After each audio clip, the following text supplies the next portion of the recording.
အကိုရဲ့ account block ခံရတာဘယ်လိုလုပ်ရမလဲတဲ့ပေါ့နော်ကျွန်တော်တို့ဒီ merchant trade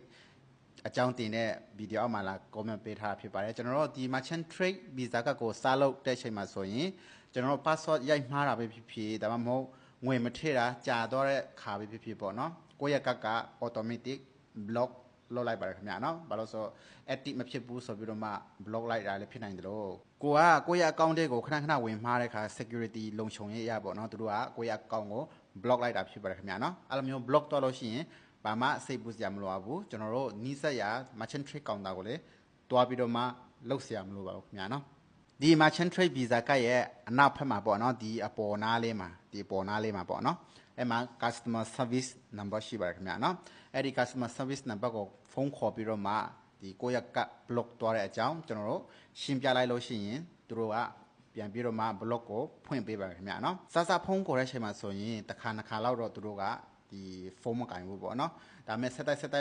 ခေါ်လို့ရှိရင်သူတို့က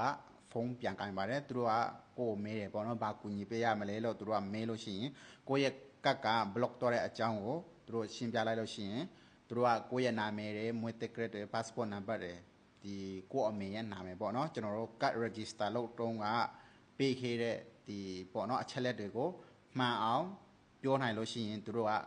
card block တာကိုပြန်ဖွင့်ပေးပါတယ်ခင်ဗျာနော်အားလုံးအဆင်ပြေကြပါစေ